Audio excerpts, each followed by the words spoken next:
Hello, it's Miss Baloo again, and today is Wednesday, May 6, 2020. If you will, get your packet over the short story, The Moustache.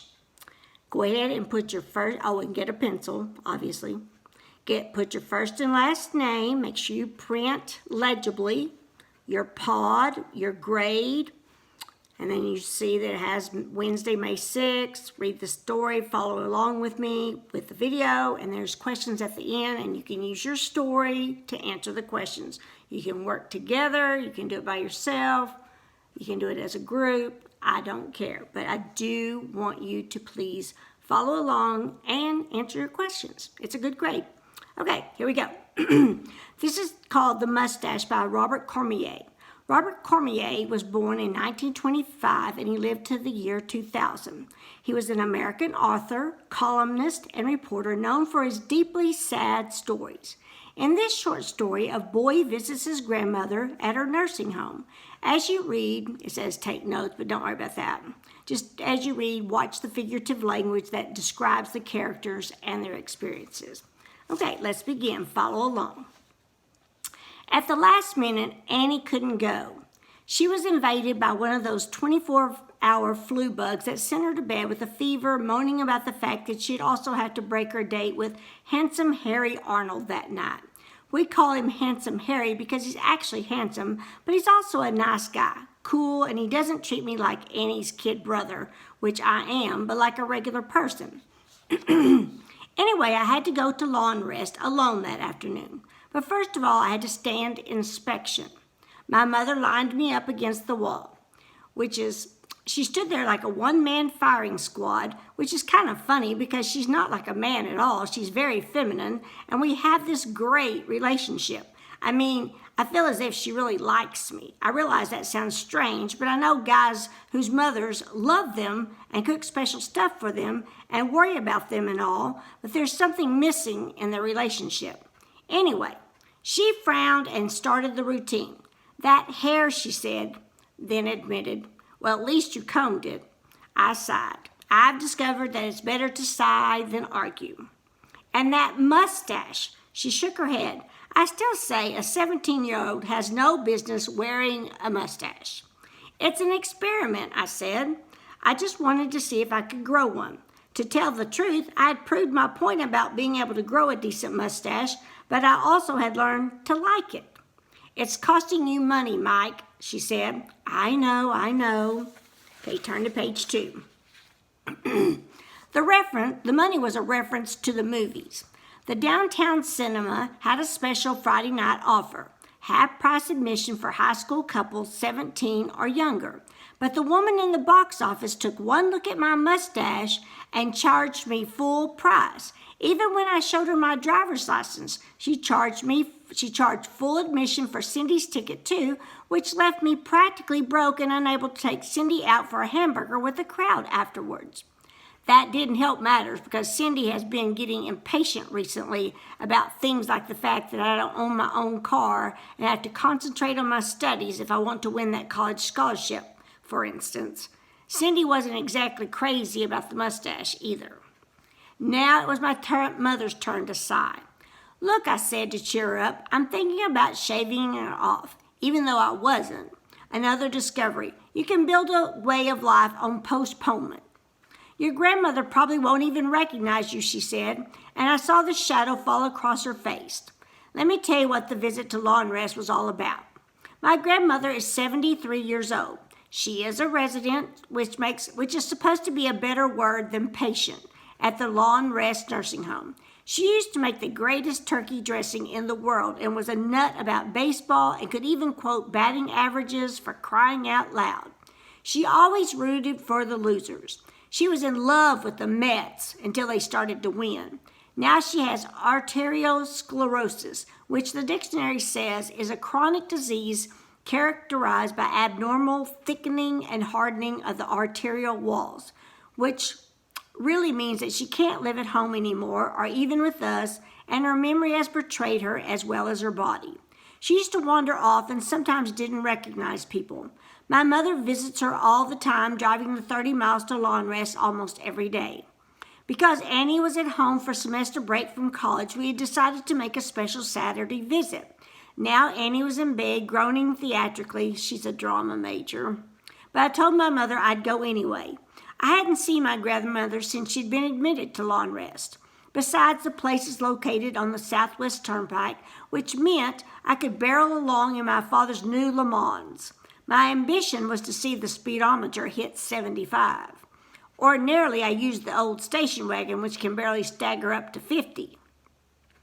Frankly, I wasn't too crazy about visiting a nursing home. They reminded me of hospitals, and hospitals turned me off. I mean, the smell of ether, look down at the bottom, is a chemical used as a painkiller, makes me nauseous, and I feel faint at the sight of blood.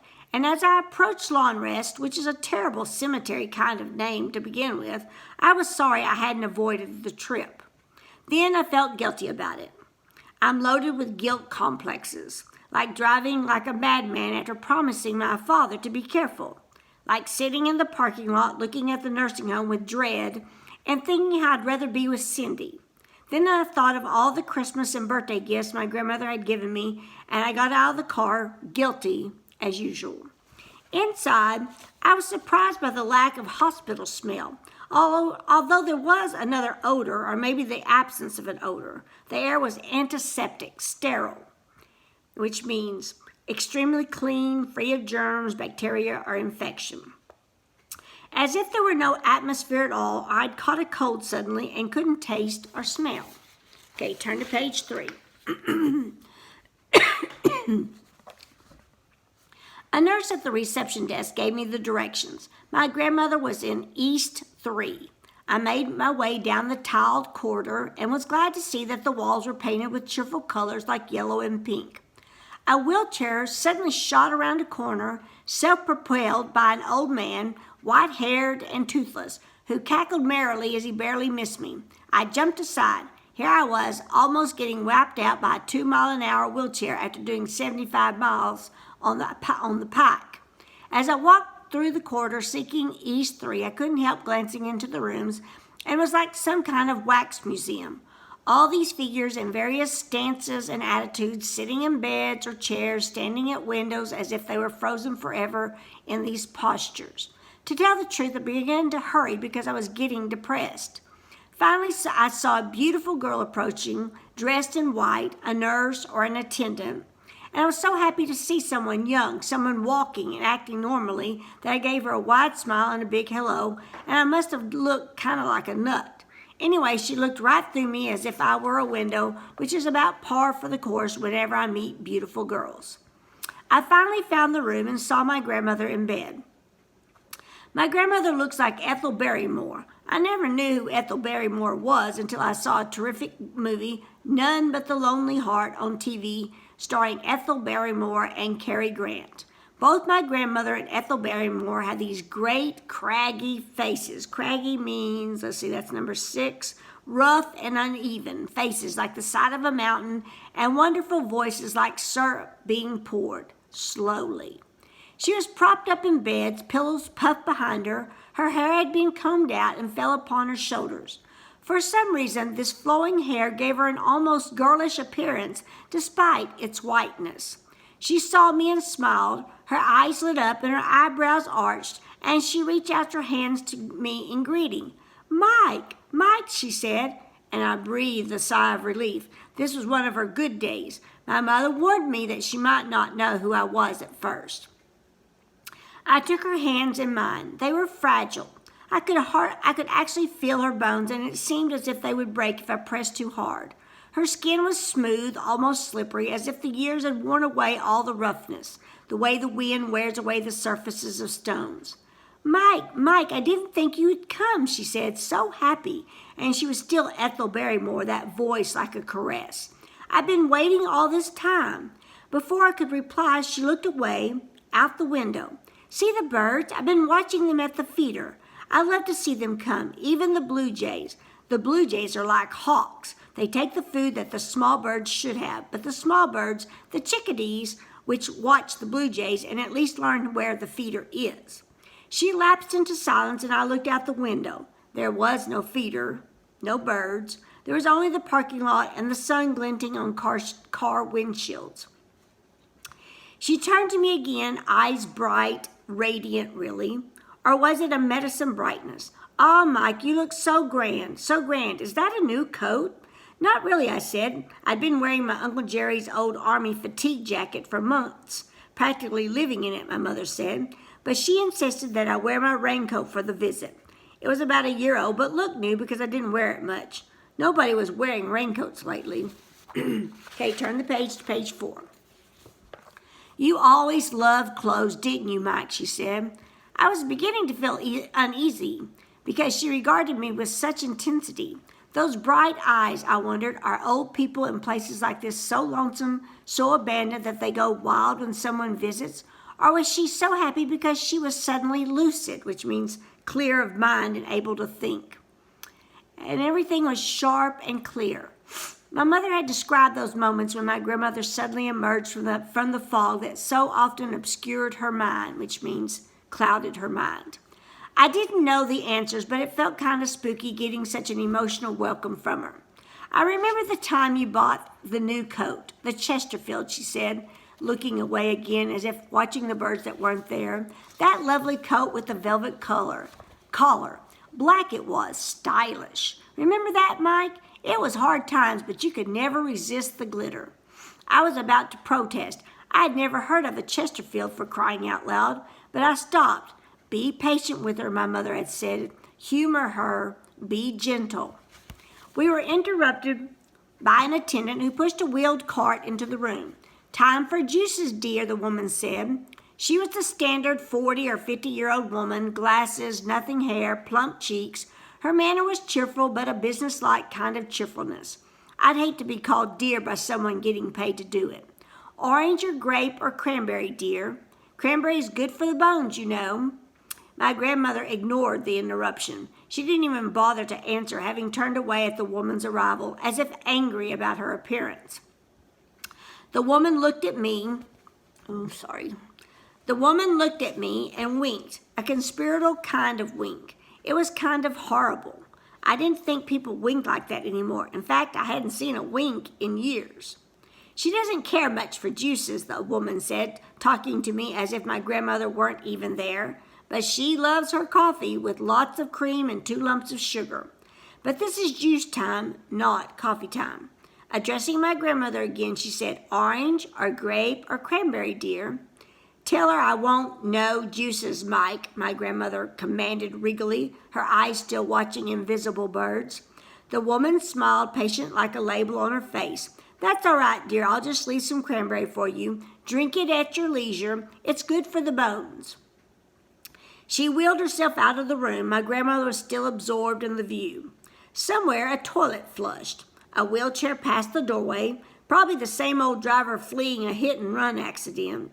A television set exploded with sound. Somewhere soap opera voices filling the air. You can always tell soap opera voices. Okay, turn to number 5, page 5. I turned back to my grandmother staring at me. Her hands cupped her face. Her index fingers curled around her cheeks like parentheses marks. "But you know, Mike, looking back, I think you were right," she said, continuing our conversation as if there had been no interruption.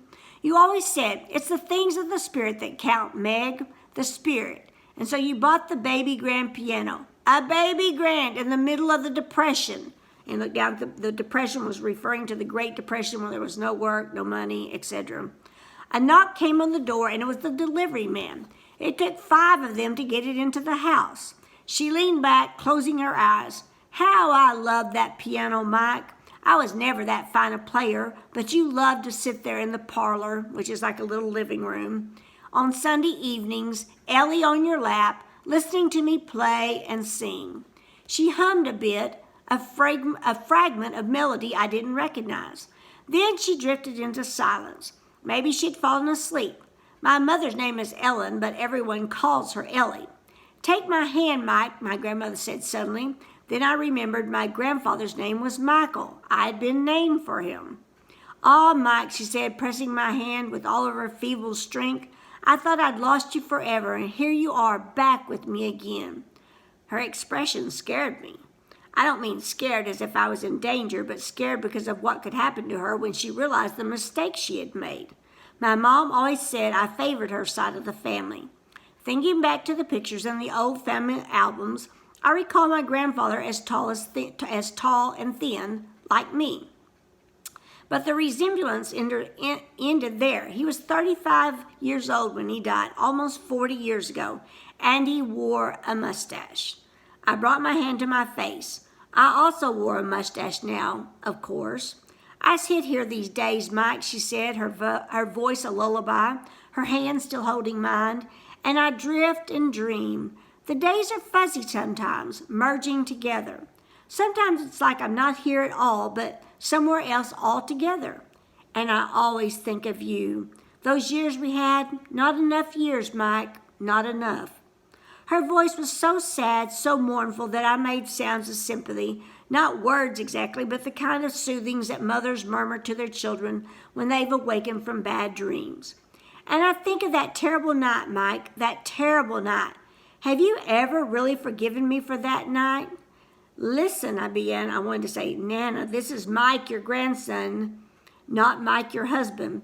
Shh, she whispered, placing a finger as long and cold as a candle against my lips. Don't say anything. I've waited so long for this moment, to be here with you. I wondered what I would say if suddenly you walked in that door like other people have done. I thought and thought about it, and I finally made up my mind. I'd ask you to forgive me. I was too proud to ask before. Her fingers tried to mask her face, but I'm not proud anymore, Mike. That great voice quivered and then grew strong again. I hate you to see me this way. You always said I was beautiful. I didn't believe it.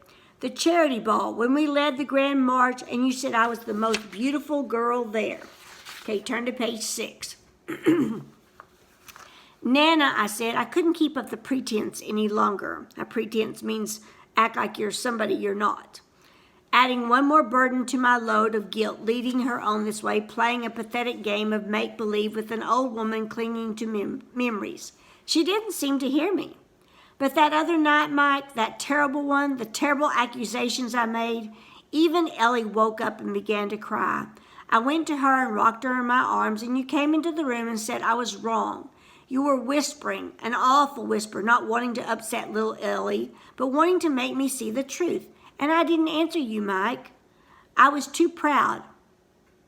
I've even forgotten the name of the girl. I sit here wondering now. Was it Laura or Evelyn? I can't remember.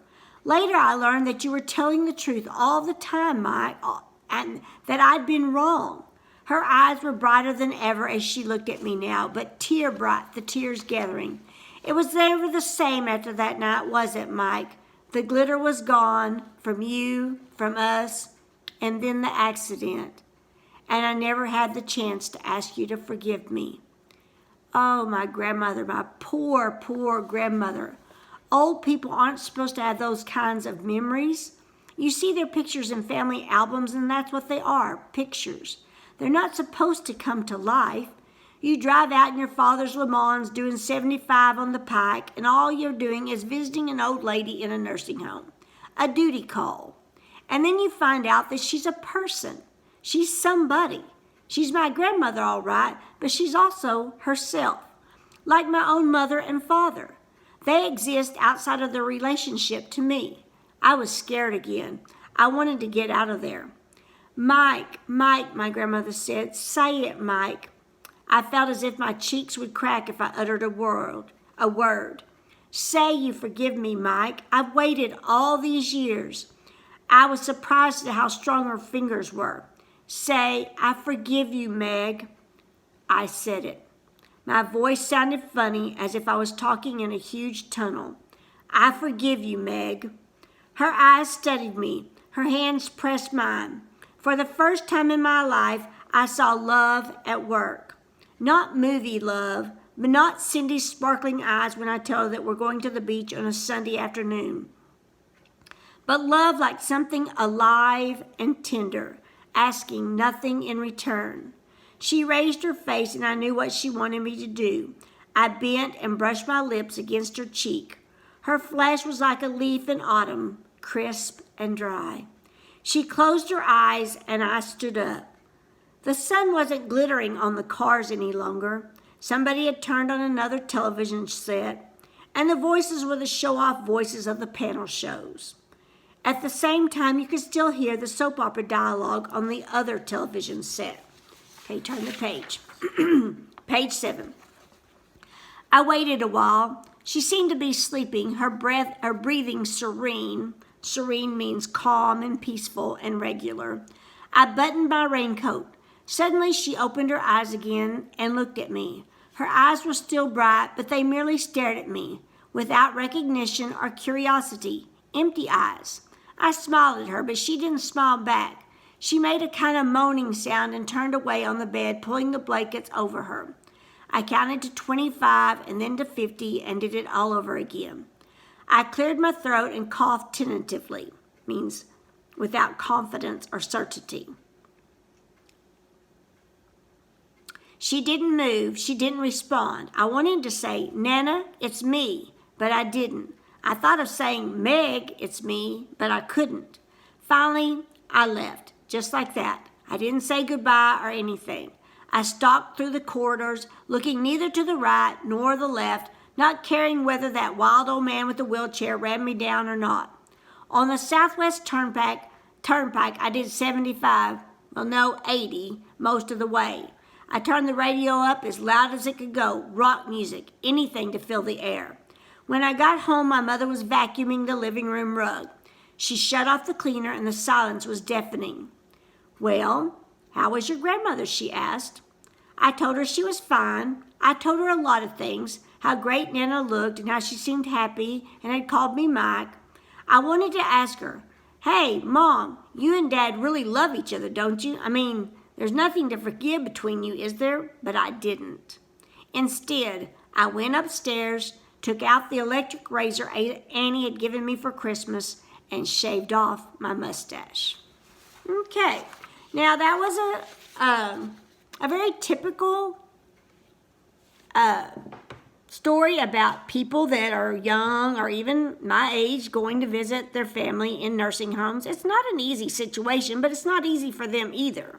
So this was, I liked this story. Okay, if you will, get your pencil and turn to page 8. Put your first and last name, print it clearly, and the grade and the pod, and you have 3 pages of questions. Most of these are multiple choice or short answer. You may use your story, so be sure and use, your story, the mustache, to answer the questions. If you get stuck on one, ask a partner, ask a friend, ask somebody. Go back in the story yourself and try to find the answer yourself. But if you can't, then get somebody to help you. If you feel more comfortable working in pairs or groups, or have someone else stand up as a leader and go over the questions and everybody, take a turn answering, that's fine with me. I don't care how you do it. I just want you to make sure that you do this assignment. Put your first and last name on every single page of this packet. And when you're finished, turn it in to your coach. Once again, I hope you're doing well. I think of you all the time. I miss you so very much. And I'll be glad to see you as soon as they allow us to. You take care. Bye-bye.